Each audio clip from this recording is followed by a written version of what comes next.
Hello my dear students, कैसे हैं आप सब लोग। कक्षा प्लस के इस डिजिटल प्लेटफॉर्म पर एक बार पुनः आपका स्वागत है, अभिनंदन है। जैसा कि आप देख रहे हैं, आज का जो टॉपिक है, आज का जो वीडियो है, वो उत्सर्जन तंत्र पर बेस्ड है।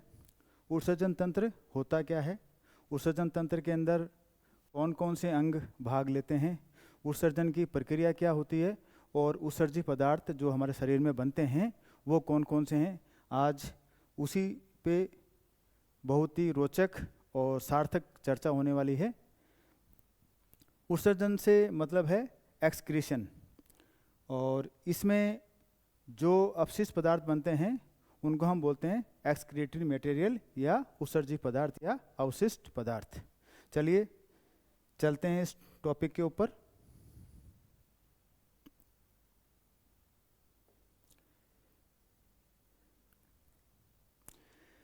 जैसे कि हम सभी जानते हैं, हमारे शरीर में कई प्रकार की मेटाबॉलिक एक्टिविटीज़ होती है।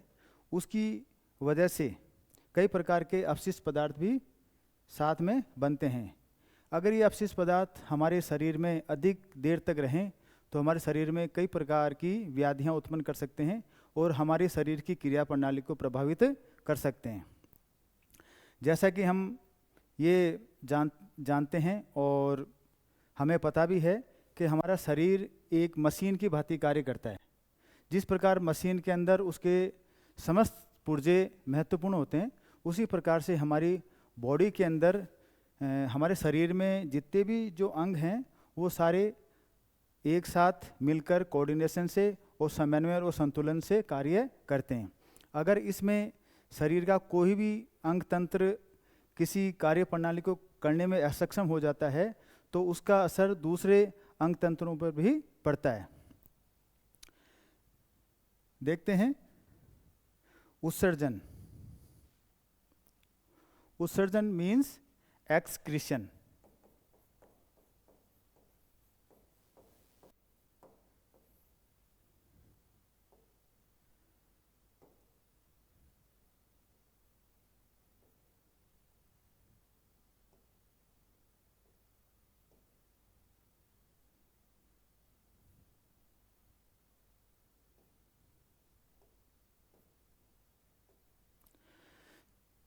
चलिए, एक्सक्रीशन क्या होता है।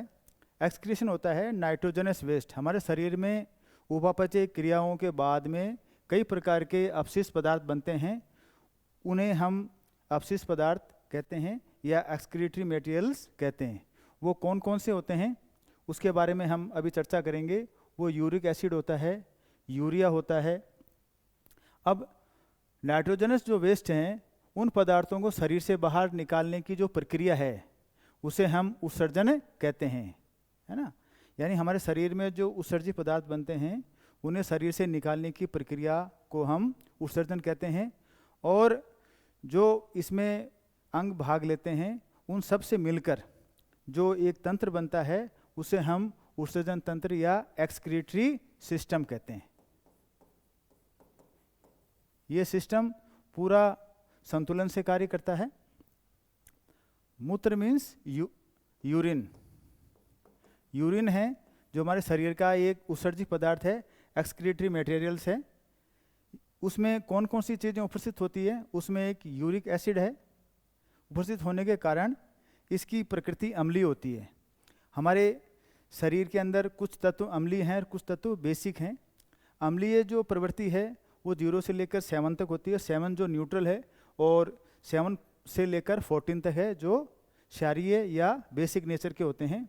इसलिए इसका जो पीएच का मान है, क्योंकि ये एसिडिक है यानी अम्लीय है, तो इसका पीएच का मान होता है 6 to 6.5। किसका? मूत्र का। मूत्र का जो रंग है, इसके कलर की बात करें तो इसका जो कलर होता है उसके अंदर एक वर्णक होता है, एक पिगमेंट होता है जो इसको पेल येलो कलर देता है, यानी हल्का पीला। यानी इसका जो कलर होता है हल्का पीला पारदर्शी नेचर का होता है। ये इस वजह से होता है, इसके अंदर एक यूरोक्रोम होता है। अब यूरोक्रोम जो पिगमेंट है वो बनता कैसे है? जैसे कि हम पता है कि हमारे ब्लड का एक पार्ट होता है हीमोग्लोबिन, जिसकी वजह से हमारा रक्त लाल कलर का नज़र आता है या लाल कलर का होता है। जब हीमोग्लोबिन, जब यो ब्लड सेल्स होते हैं, ब्लड सेल्स में हीमोग्लोबिन होता है आरबीसी में, तो आरबीसी की जो लाइफ है वो 120 दिन की होती है। 120 दिन बाद में उसे उसकी जो ग्रेवयार्ड है यानी प्लिया है वहाँ जाकर उसका विखंडन होता है। कुछ हीमोग्लोबिन का विखंडन जो लीवर में भी होता है, तो वहाँ पर यूरोक्रोम हीमोग्लोबिन के विखंडन से बनता है, इसलिए इसका जो कलर है वो हल्का पीला या पेल येलो रंग का यूरिन होता है। उसका कलर किसकी वजह से होता है, ये कई बार पूछ लेते हैं कि यूरिन का जो कलर है वो किस वर्ण के कारण होता है, तो उसका आंसर है यूरोक्रोम। इसे भूलना मत, ये बहुत इंपॉर्टेंट है, क्वेश्चन भी पूछे जाते हैं। अब हम ये जो डायग्राम आपके सामने है ये हमारे किडनी का है। किडनी यानी वृक्क, जिसको हम वृक्क कहते हैं। ये हमारे शरीर के अंदर दो होती है, एक जोड़ी किडनी होती है जो हमारे शरीर के पिछला जो पोर्शन है उसमें हमारे एब्डोमेन के नीचे की साइज में और हमारे जो हिप जोन एरिया होता है उसके ऊपर दोनों ही तरफ एक लेफ्ट और एक राइट साइड के अंदर दो किडनी होती है। किडनी का जो आकार होता है ये बीन की शेप में होता है। जैसे एक बीन होती है जो फली में लगती है, उसको बीन शेप में बोलते हैं इसको अपन, it's looks like a bean. तो किडनी की शेप कैसी होती है, बीन शेप्ड होती है, जैसे ये पूरा अपन को दिख रहा है। इसके ऊपर एक लेयर होती है। अब इसके दो पार्ट्स होते हैं, बाहर का जो पार्ट है उसको हम कॉर्टेक्स बोलते हैं और अंदर का जो पार्ट है उसको हम मेडुला बोलते हैं। ये जो जस्ट इसकी आउटर लेयर के नीचे का जो पार्ट है उसे कॉर्टेक्स और अंदर वाले पार्ट को मेडुसा कहते हैं, मेडुला इसको बोलते हैं, मेडुला। थोड़ा साफ लिख देते हैं इसको, पढ़ने में आसानी रहेगी, मेडुला। इसका जो एक पार्ट होता है वो बाहर की तरफ बल्जिंग होता है, जो उत्तल लेंस की भांति कार्य करता है, उत्तल दर्पण की भांति, और एक पार्ट जो अंदर का होता है वो अवतल दर्पण की तरह कार्य करता है, अवतल दर्पण की तरह हमें दिखाई देता है। इसके अंदर दो ये ट्यूब लाइक स्ट्रक्चर हैं, एक रीनल वेन है और एक रीनल आर्टरी है। ये दोनों ही हार्ट से आती है। ये इसकी मोटी मोटी बात होगी कि इस प्रकार किडनी दिखती कैसी है। अब जो किडनी की जो वर्किंग है, किडनी वृक्क किस प्रकार से कार्य करते हैं उसके बारे में हम जानकारी लेंगे। ये जो पिरामिड लाइक स्ट्रक्चर है, ये जो आपको दिखाई दे रहे हैं, इसको हम पिरामिड्स कहते हैं। ये पूरे किडनी के अंदर फैले होते हैं। ये कॉर्टेक्स भाग में होते हैं, किडनी का जो बाहरी भाग होता है उसमें होते हैं। और यहाँ पर ये जो स्ट्रक्चर दिख रहा है ये इसका कप लाइक स्ट्रक्चर होता है, यहाँ पर ये आती है। तो यहाँ से इस तरह से ट्यूबलाइट स्ट्रक्चर होती है जो यहाँ तक आती है, इसको हम बोलते हैं नेफ्रॉन। जो किडनी की जो कार्यात्मक जो इकाई है, वृक्क की कार्यात्मक इकाई है, उसको हम कहते हैं नेफ्रॉन, जिसको हिंदी में वक्राणु कहते हैं।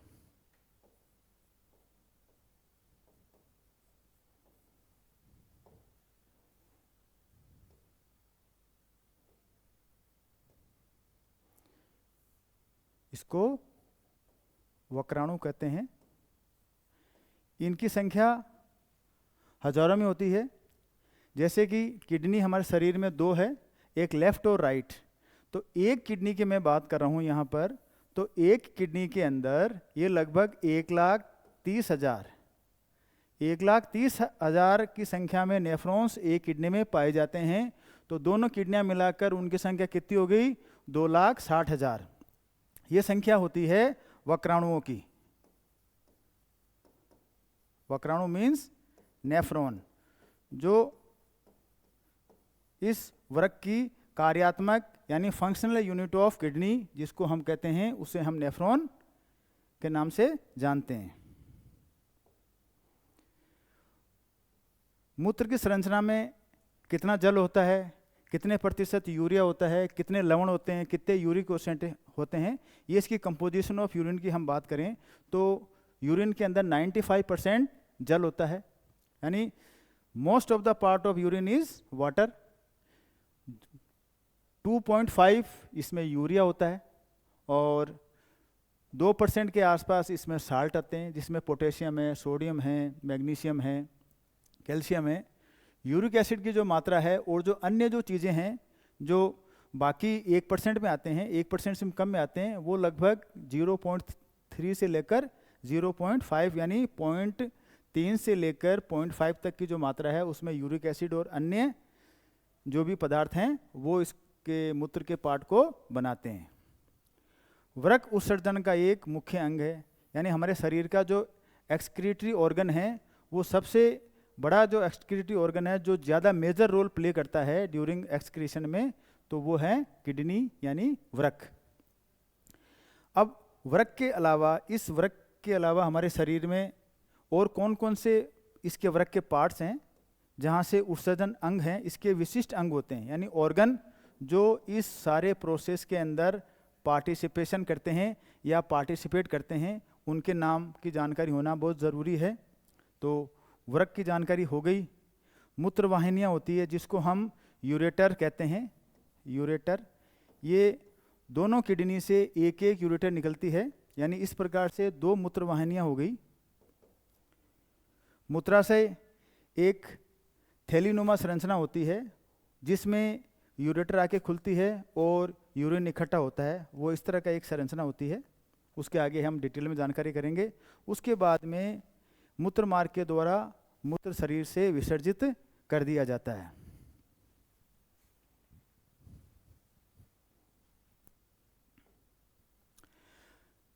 उत्सर्जित पदार्थ के आधार पर हमारे शरीर में कई प्रकार के उत्सर्जित पदार्थ निकलते हैं। वो कौन कौन से पदार्थ निकलते हैं उसके बारे में देख लेते हैं। उत्सर्जित पदार्थ की मैं बात करूं तो सबसे पहले मैं बात करता हूं यूरिया की। Urea, then uric acid, uric अम्ल एंड अमोनिया।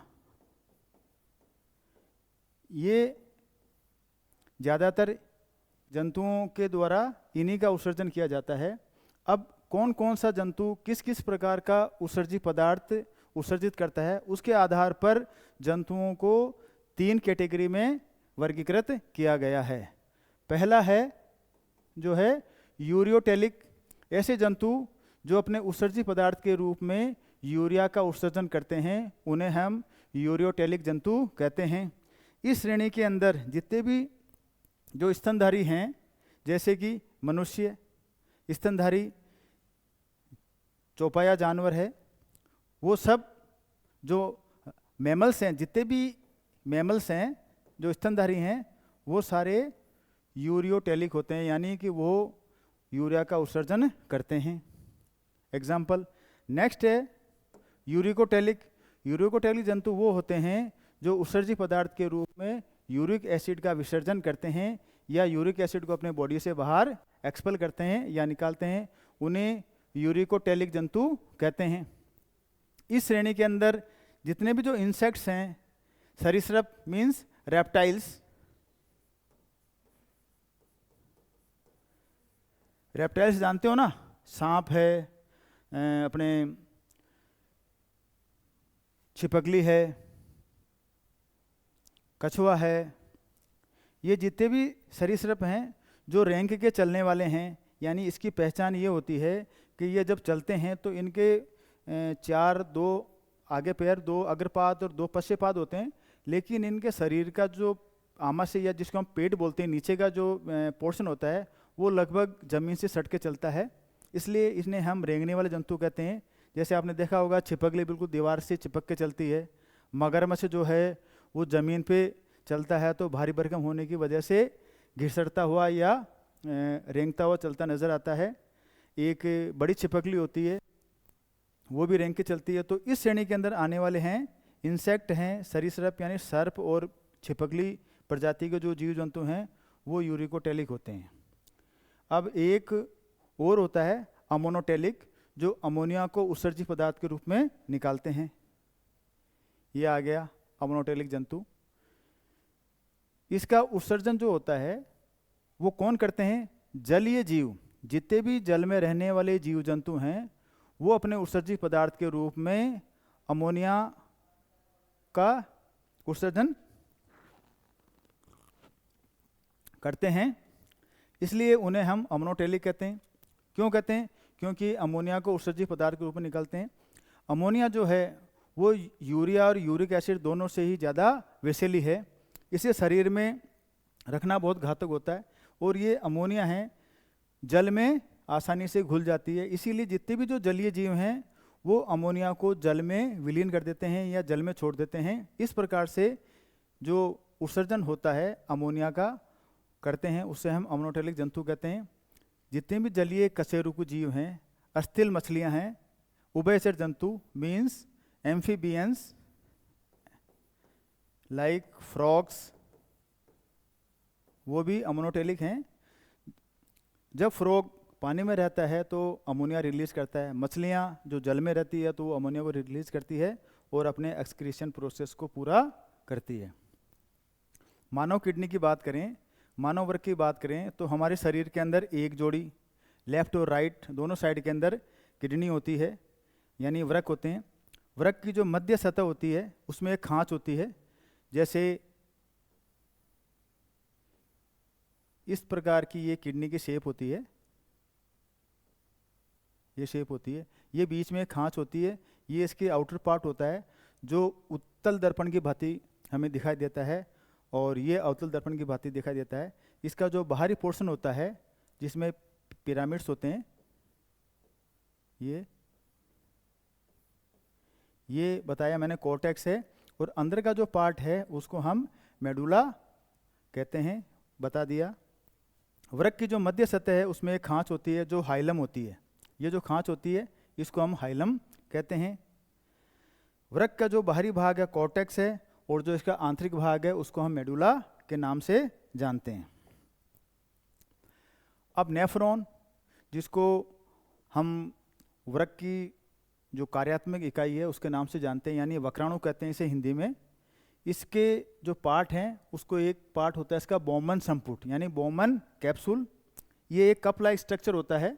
ये कैसा होता है? ये बिल्कुल कप की संरचना में होता है ऐसा, ये इसमें लेयर्स होती है। इस प्रकार की जो संरचना है इसको हम बोमन कैप्सूल कहते हैं। इसका स्ट्रक्चर पहले समझ लेते हैं, उसके बाद ज़्यादा समझ में आएगा, क्योंकि हम जब किसी चीज़ को देखते हैं डायग्रामेटिक रूप से तो वो हमारे के अंदर बिल्कुल हमारे दिमाग के अंदर सटीक तरीके से बैठ जाता है। तो ये हमारा स्ट्रक्चर है पूरा कंप्लीट एक्सक्रीटरी प्रोसेस का, एक्सक्रीशन का। तो ये जो ब्लू लाइन में आ रही है इसको हम बोलते हैं इन्फीरियर वीना केवा। ये हार्ट को ब्लड लेकर जाती है, और ये जो है इसको बोलते हैं अपन आर्टरी। ये डोर्सल एओर्टा है जो ऑक्सीजनेटेड ब्लड यानी शुद्ध रक्त को इसमें किडनी में लेके आती है, दोनों पार्ट में। ये लेफ्ट, ये राइट और ये लेफ्ट किडनी हो गई। ये इसके ऊपर ये जो एक संरचना देख रहे हो आप, इसको क्या बोलते हैं बताइए? ये मैं पढ़ा चुका हूँ एंडोक्राइन ग्लैंड में, जब मैंने पढ़ाई थी, जब एड्रिनल ग्लैंड्स बोलते हैं ये आपातकालीन हार्मोन को रिलीज करती है, डू और डाई या 3F और 4S ग्लैंड भी हम इसे कहते हैं। ये रीनल आर्टरी है, ये आगे जाके जब इसमें किडनी में प्रवेश करती है तो हम इसके रीनल आर्टरी कहते हैं। यही आगे जाकर दो पार्टों में रिलीज होती है। उसके बाद में ये जो ब्लू कलर की आ रही है इसमें एक दूसरी, इसको बोलते हैं वक्रीय सीरा किडनी हो गई। ये दोनों किडनियों से एक ट्यूब लाइक स्ट्रक्चर आ रही है जो यूरिन को लेकर आने का काम करती है, और ये अल्टीमेटली कहाँ जाकर खुलती है? ये एक थैलेनुमा संरचना होती है जिसे मूत्राशय या यूरिनरी ब्लैडर कहते हैं, उसके अंदर ये जाकर खुलती है। यहाँ कुछ समय तक यूरिन रहता है, और उसके बाद में जब यूरिन की तलब होती है तब ये हमारी बॉडी से यूरेथ्रा के द्वारा, मूत्र मार्ग के द्वारा शरीर से बाहर निष्कासित कर दिया जाता है। अब इसके अंदर कुछ समय तक यूरिन रहता है। अगर ये सपोज कीजिए अगर ये स्ट्रक्चर नहीं होता हमारी बॉडी में तो क्या होता, हमारे शरीर से लगातार बूंद बूंद यूरिन का रिलीज होता रहता और वो सही नहीं लगता।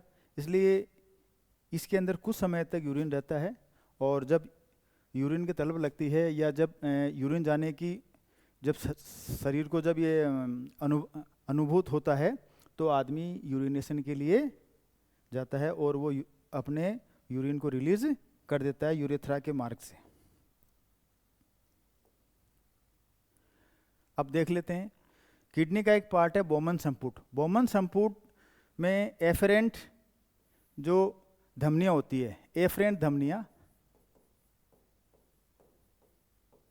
एफरेंट एट्रियोल्स,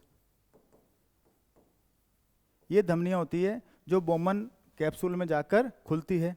उसका एक गुच्छा पाया जाता है जिसे हम ग्लोमेरुलस कहते हैं। ये गुच्छी की संरचना में पाई जाती है इसलिए हम इसको ग्लोमेरुलस कहते हैं। इसका एक सिरा बोमन संपुट यानी इसके दो सिरे होते हैं, यहाँ से एक सिरा आ रही है, इसकी जो थिकनेस है, इसकी जो व्यास है वो थोड़ा बड़ा होता है और यहाँ से ये बहुत सारे इसी संरचना में गुच्छे के रूप में पाई जाती है यहाँ पर ऐसे।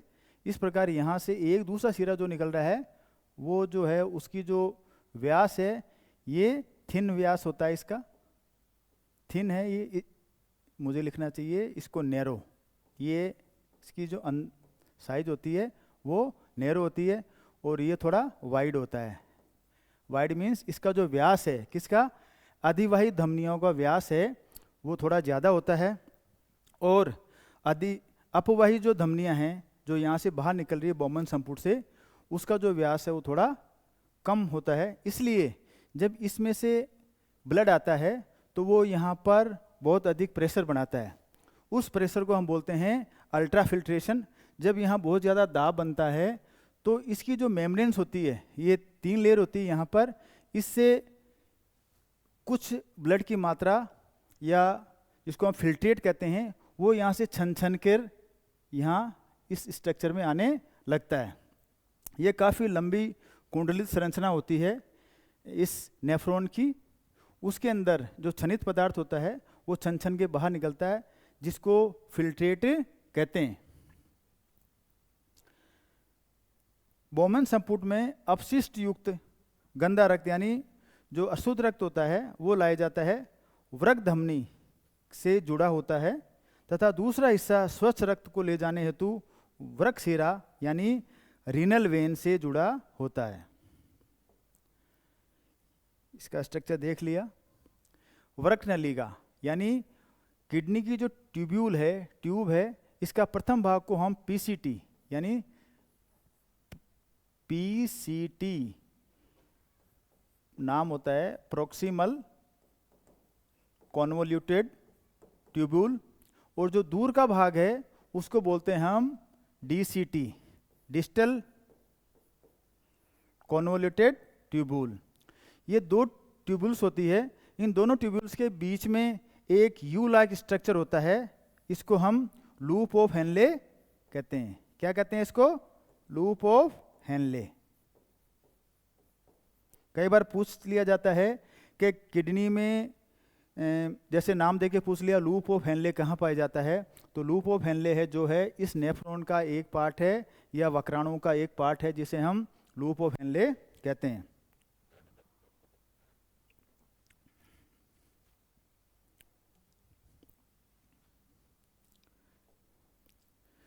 अब ये पूरा मूत्र निर्माण का प्रोसेस किस प्रकार से होता है, इसके अंदर 3 स्टेज होती है। मूत्र बनने की प्रक्रिया में 3 स्टेज होते हैं, 3 चरण होते हैं। पहला चरण होता है निस्यंदन या अल्ट्राफिल्ट्रेशन, दूसरा होता है पुनः अवशोषण या रीअब्जॉर्प्शन, और जो थर्ड वाला है उसको हम बोलते हैं स्त्रवण या सीक्रेशन। सीक्रेशन, ये रीअब्जॉर्प्शन और ये अल्ट्राफिल्ट्रेशन। अल्ट्राफिल्ट्रेशन जैसा कि मैंने बताया कि जो एफरेंट एट्रियोल है और इफरेंट एट्रियोल है, दोनों की जो डायमीटर है उसमें फ़र्क होने की वजह से बोमन जो कैप्सूल है, संपुट है, उसके अंदर अतिरिक्त दाब बनता है। अतिरिक्त दाब होने की वजह से कई पदार्थ हैं जो छनकर बाहर निकल जाते हैं। जो छनित पदार्थ होते हैं उसे फिल्ट्रेट कहते हैं। उसको क्या कहते हैं? फिल्ट्रेट। उसको फिल्ट्रेट कहते हैं। अब वो फिल्ट्रेट कौन कौन से होंगे?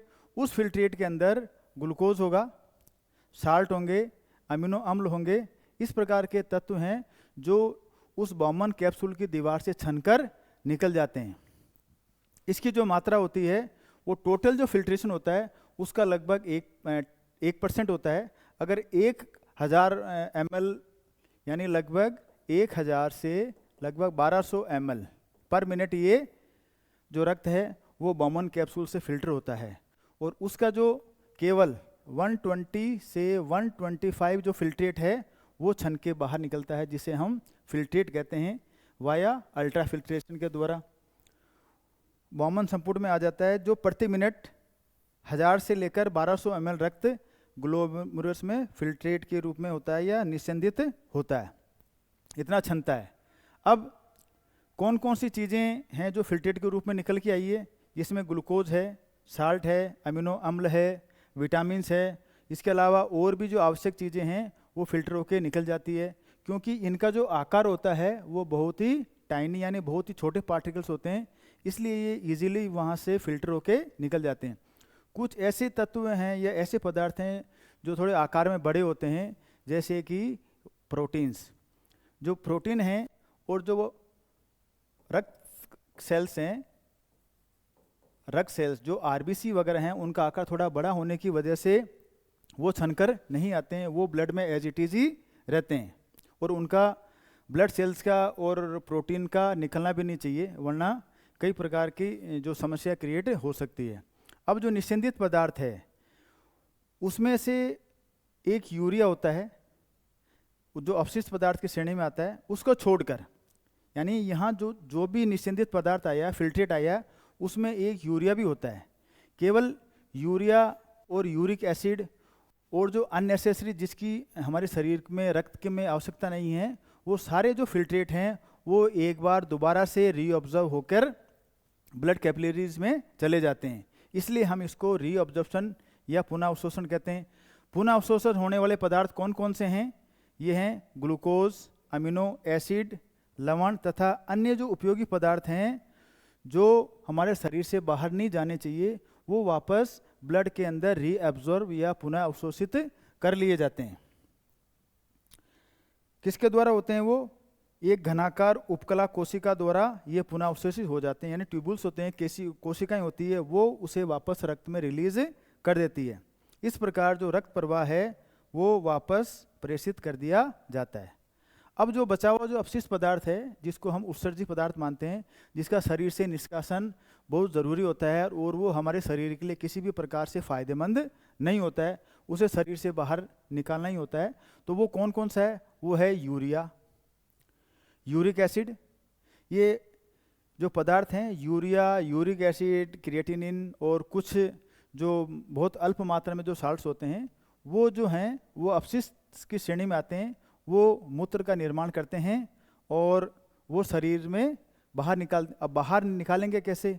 उनका पहले कलेक्शन होगा। कलेक्शन करने के लिए कलेक्शन जो डक्ट होती है, जिसको बोलते हैं कलेक्टिंग डक्ट। क्या बोलते हैं उसे? उसे बोलते हैं कलेक्टिंग डक्ट्स। कलेक्टिंग डक्ट्स की संख्या होती है जो बहुत ज़्यादा होती है। बहुत सारे कलेक्टिंग डक्ट्स मिलकर अपने सिक्रेशन को, अपने स्त्रावण को यूरेटर में ले जाके छोड़ती है, और दोनों साइड के जो यूरेटर हैं, लेफ्ट और राइट कर, वो अल्टीमेटली जाकर अपना जो रिलीज है, अपना जो सिक्रेशन है, वो यूरिन की फॉर्म में कहाँ छोड़ते हैं? यूरिनरी ब्लैडर में।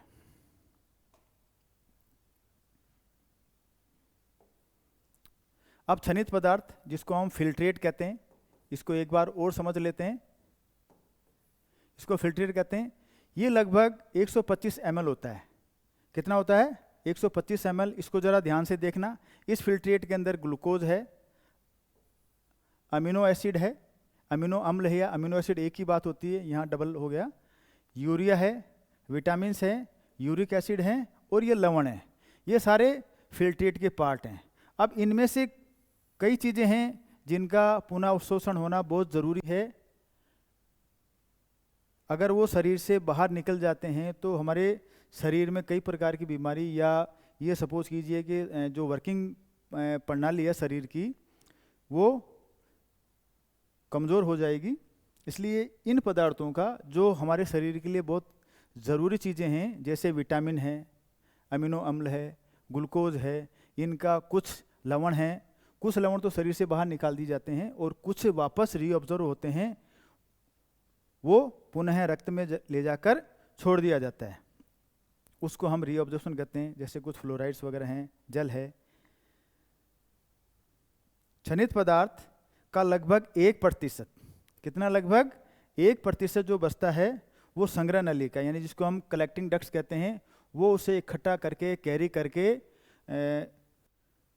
वाया यूरेटर या मूत्र वाहिनियों के द्वारा मूत्राशय में ले जाके रिलीज कर दिया जाता है।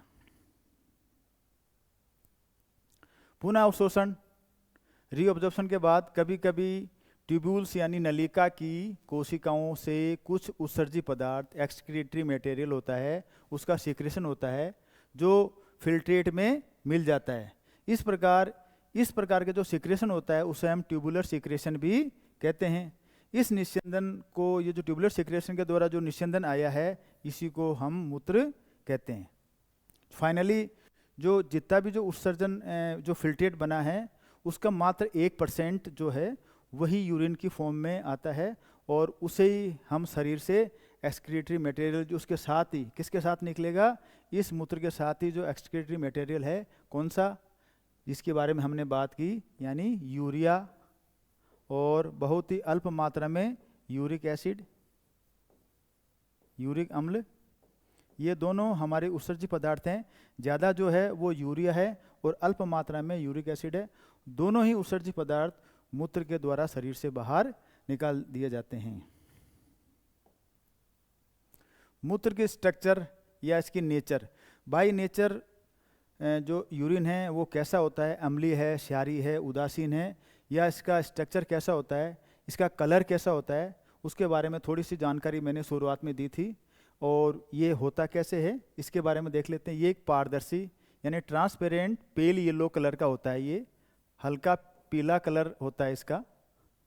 नॉर्मली यूरिन का जो कलर होता है वो पेल येलो कलर होता है। हाँ, कभी कभी इसके कलर चेंजेस हो जाता है, जैसे रेडिश हो जाता है, या फिर जब हम बीमार हो जाते हैं या हम मेडिसिन ज़्यादा लेते हैं तो उस वक्त भी हमारे यूरिन का कलर थोड़ा चेंज हो जाता है।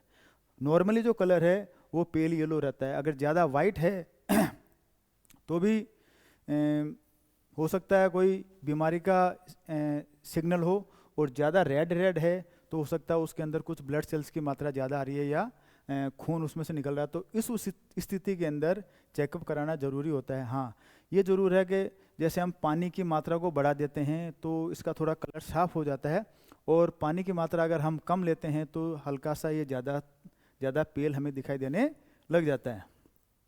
इसका पीला रंग किस वजह से होता है, हीमोग्लोबिन के अपघटन से। हीमोग्लोबिन टूटने से इसको जो कलर मिलता है वो पेल येलो मिलता है, और जिसको हम यूरोक्रोम नामक वर्णक के कारण होता है। इसका जो पेल कलर है, पीला रंग है, वो यूरोक्रोम नामक वर्णक के कारण होता है। मूत्र की प्रकृति है जो अम्लीय होती है, यानी ये एसिडिक नेचर का है। इसका पीएच का मान 4.5 से लेकर 8.6 तक होता है। ये डिपेंड करता है कि हमारी जो यूरिन है उसके अंदर किस प्रकार के साल्ट्स आ रहे हैं, या हमने जो पानी पिया है, हमने जो पानी जो इंटेक हम कर रहे हैं वो उसकी मात्रा कम है या ज़्यादा है। उत्सर्जन में प्रयुक्त अन्य तंत्र, यानी उत्सर्जन तंत्र की बात हमने की तो हमने सिर्फ यहाँ पर अभी तक किडनी यानी वृक्क के बारे में बात की। इसके अलावा हमारे शरीर में किडनी के अलावा और भी बहुत सारे उत्सर्जन अंग हैं, उनके बारे में भी हमें चर्चा करनी बहुत ज़रूरी है। सबसे महत्वपूर्ण जो पार्ट है उसकी बात हमने कर ली, किडनी की यानी वृक्क की। उसके अलावा और भी जो अंग हैं जो इस उत्सर्जन तंत्र से रिलेटेड हैं वो है फेफड़े, लंग्स, जिससे हम CO2 को बाहर निकालते हैं ड्यूरिंग रेस्पिरेशन। रेस्पिरेशन प्रक्रिया में किसका एक्सचेंज होता है, CO2 और ऑक्सीजन को, ऑक्सीजन को इनटेक किया जाता है और CO2 को एक्सपेल किया जाता है, तो CO2 उस दौरान फेफड़ों के द्वारा ये हमारी बॉडी से बाहर रिलीज की जाती है या निकाली जाती है। यकृत जो लीवर है हमारी बॉडी की सबसे बड़ी ग्लैंड जो हमारी बॉडी की है उसको हम लीवर कहते हैं, यानी यकृत कहते हैं। इससे बिलीरुबिन और बिलीवर्डिन नामक 2 पदार्थ जो जब हम पाचन क्रिया होती है हमारी, तब हमारे जो पचित भोजन है उसको कलर प्रदान करते हैं, है ना। और विटामिन्स हैं, कई प्रकार के स्टेरॉयड हार्मोन्स हैं, उसको जो निष्कासन होता है वो अपचित जो भोजन हमारी बॉडी से बाहर निकाला जाता है, उन सब के साथ इन चीज़ों को भी बाहर निकाल दिया जाता है। तो इस तरह से ये शरीर के एक उत्सर्जी पदार्थ की श्रेणी में आते हैं। आवश्यकता से अधिक जब हमारे शरीर में अमीनो अम्ल की मात्रा बहुत ज़्यादा बनने लग जाती है, तब रुधिर की अमोनिया, हमारे ब्लड के अंदर क्या क्या होता है, ऑक्सीजन है, कार्बन डाइऑक्साइड है, और अल्प मात्रा में जो अमोनिया होती है, जैसे यूरिया का फॉर्म ही आगे जाके अमोनिया में बदलता है, तो अमोनिया को यूरिया में परिवर्तित करके उत्सर्जन में सहायक है। यानी कि जो अमोनिया है, रक्त में जो अमोनिया पाई जाती है उसको यूरिया में कन्वर्ट करके ये उसको एक्सक्रीशन के रूप में बाहर निकालता है। हीमोग्लोबिन का जो विखंडन होता है और हीमोग्लोबिन को तोड़कर हमारे जो रक्त प्रवाह है, ब्लड सर्कुलेशन है, उसको मेंटेन रखता है, उसको कंटिन्यू रखता है। नेक्स्ट है हमारी स्किन। हमारे शरीर का सबसे बड़ा अंग, कई बार पूछा जाता है हमारे शरीर का सबसे बड़ा अंग कौन सा है, तो लोग सोचने लग जाते हैं कौन सा बताएं। सबसे बड़ा अंग कई बार लोग क्या करते हैं अपनी हड्डी को बता देते हैं, फीमर है, ह्यूमरस है, लेकिन यहाँ अंग की बात करते हैं तो सबसे बड़ा अंग है हमारा स्किन, क्योंकि ये हमारे शरीर को पूरी तरह से कवर करके रखता है। यानी सिर से लेकर हमारे पैरों तक एक आवरण है, उसको हम त्वचा कहते हैं या स्किन कहते हैं। वो हमारी पूरी, इसको एक नाम और है जैकबसन ऑफ ऑल, ऐसे कुछ नाम है इसका। ये किस किस का एक्सक्रीशन करती है, कौन कौन सी चीज़ें हमारे शरीर से बाहर निकालती है, जल, नमक, यूरिया, लैक्टिक एसिड आदि को पसीने के रूप में। हमारे जो पसीना है गर्मियों में बहुत ज़्यादा आता है, सर्दियों में बहुत कम आता है। उस दौरान पसीने के रूप में जल तो निकलता ही है, उसके साथ साथ नमक, यूरिया, लैक्टिक एसिड भी शरीर से बाहर निकलता है। अब बात करते हैं हम इंटेस्टाइन की। तो इंटेस्टाइन में जो अपचित भोजन है, अनडाइजेस्टेड जो फूड है, वो शरीर से बाहर निकालकर उत्सर्जन में ये हमारे आते हैं, जो मदद करती है। मूत्रवाहिनी यानी यूरेटर, ये हमारे किडनी का एक पार्ट है, उसका एक अंग है जो उत्सर्जन सहायक है। मूत्रवाहिनी द्वारा मूत्र को वृक्क से मूत्राशय तक ले जाया जाता है और ये मूत्र का परिवहन का कार्य करता है। कहाँ से? किडनी से मूत्राशय के बीच में एक जो ऑर्गन काम करता है उसको मूत्रवाहिनी कहते हैं। मूत्राशय एक थैलेनुमा संरचना होती है, ये मस्कुलर ऑर्गन होता है, इसके अंदर मसल्स होते हैं जो कॉन्ट्रैक्ट और रिलैक्स होते हैं, उसकी वजह से मूत्र का एक्सपेल होता है, यानी मूत्र का विसर्जन होता है। लेकिन मूत्र के विसर्जन होने से कुछ समय पहले ये इसके अंदर स्टोर रहता है, यहाँ कुछ समय तक यूरिन रहता है, और जब ये इसकी जितनी जो आवश्यक मात्रा होती है उतना ये पूरा भर जाता है, उसके बाद में मांसपेशियों के जो ऐच्छिक और अनैच्छिक पेशियाँ होती है वो शरीर को इंडिकेट करती है और यूरिन को शरीर से बाहर निकाल दिया जाता है। मूत्र मार्ग जिसको हम यूरेथ्रा कहते हैं, यूरेथ्रा, ये मेल और फीमेल के अंदर इनके लंबाई के हिसाब से थोड़ा कम ज़्यादा होता है। मेल में यूरेथ्रा यानी मूत्र मार्ग होता है वो थोड़ा लंबा होता है और फीमेल्स में थोड़ा छोटा होता है। मूत्र मार्ग एक ट्यूब लाइक स्ट्रक्चर होती है जो मूत्राशय से मूत्र को शरीर से बाहरी भाग तक ट्रांसपोर्ट करती है, लेकर जाती है। इसमें एक काउपर ग्लैंड होती है। ये मेल रिप्रोडक्टिव, फीमेल रिप्रोडक्टिव जब हम पढ़ेंगे तब हम इसके बारे में डिटेल्स में जानकारी लेंगे। काउपर ग्लैंड जो होती है वो अपना रिलीज है जो यूरेथ्रा में ही छोड़ती है, क्योंकि जो मूत्र का जो नेचर है बाई अम्लीय नेचर है, यानी जो एसिडिक नेचर होता है उसको ये एसिडिटी को थोड़ा कम करता है और उसे उदासीन व उसका हल्का क्षारीय बना देता है। इसीलिए हम इसके पीएच की बात करते हैं, 4.5 से लेकर 8.5 तक ये पीएच होता है इसका, किसका? यूरिन का। ये इसी वजह से होता है, पहले एसिडिक होता है, उसके बाद में जो कॉपर ग्लैंड्स का रिलीज क्योंकि इनकी कॉमन स्ट्रक्चर होती है, कॉमन ट्यूब होती है, उसी मूत्र मार्ग के अंदर यानी यूरेथ्रा के अंदर कॉपर ग्लैंड भी अपना सिक्रेशन छोड़ेगी और उसी माध्यम से यूरिन जब बाहर आता है तो उसके सिक्रेशन से उस द्वार पर उसको हल्का सा ये उसके नेचर को चेंज करके उसको उदासीन और क्षारीय बनाने का कार्य करता है। अब हम आज के टॉपिक के अंतिम चरण में हैं कि कौन कौन से महत्वपूर्ण तथ्य हैं जिनकी जानकारी हमें आवश्यक रूप से होनी चाहिए, कौन कौन से क्वेश्चंस हमसे पुटअप किए जा सकते हैं एक्सक्रीटरी सिस्टम से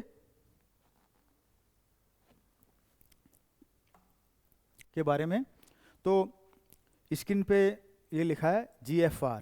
जी का मतलब है ग्लोमेरुलस फिल्ट्रेट यानी गुच्छीय निस्यंदन, जिसके बारे में आज इसी के बारे में हमने पूरा पढ़ा था, गुच्छीय निस्यंदन,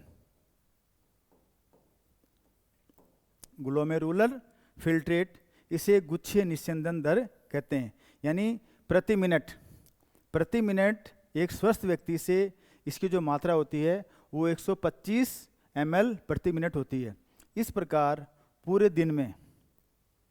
दिन में हमारे जो किडनी हैं, हमारी जो वृक है, उससे लगभग 180 लीटर जो फिल्ट्रेट बनता है। एक दिन में 180 लीटर फिल्टर करता है, जबकि सिर्फ यूरिन जो फॉर्मेशन है, जो यूरिन जो बनेगा वो मात्र 1.5 यानी 1.5 लीटर ही बनता है। बाकी का जो है लगभग 99%, कितना परसेंट? 99% जो ये फिल्ट्रेट है, जो छनित पदार्थ है, वो वापस रीऑब्जर्व कर लिया जाता है और उसको वापस ब्लड में छोड़ दिया जाता है। इस प्रकार ब्लड हमारे किडनी से दिन के अंदर कई बार छनता है, यानी 180 लीटर वो छनता है। वृक्क की जो कार्यात्मक इकाई है, जो वर्किंग जो यूनिट है, जो पूरी इस उत्सर्जन को क्रिया करती है, उसे हम वक्राणु कहते हैं, यानी नेफ्रॉन। इसके बारे में आज पूरी चर्चा की, सारा जो भी है टॉपिक है वो इसी से रिलेटेड था। और इसकी संख्या प्रति वृक्क यानी प्रति किडनी के अंदर ये 1,30,000 के लगभग होती है। इस प्रकार दोनों किडनियों को मिलाकर इनकी संख्या 2,60,000 के आसपास होती है। तो आज के टॉपिक में हमने एक्सक्रीशन के बारे में और उत्सर्जन तंत्र के बारे में ये जानकारी दी। आशा करता हूँ कि आपके जो एग्ज़ाम्स के अंदर इससे संबंधित कोई भी क्वेश्चन पूछा जाएगा तो मुझे नहीं लगता कि आप उसे अटेम्प्ट नहीं कर पाएंगे। आपके लिए बहुत ही फ़ायदेमंद रहा होगा। इस उम्मीद के साथ आज के लिए बस इतना ही। नेक्स्ट टाइम अगला वीडियो और लेके आएंगे आपके लिए इसी तरह की रोचक जानकारी के साथ। धन्यवाद।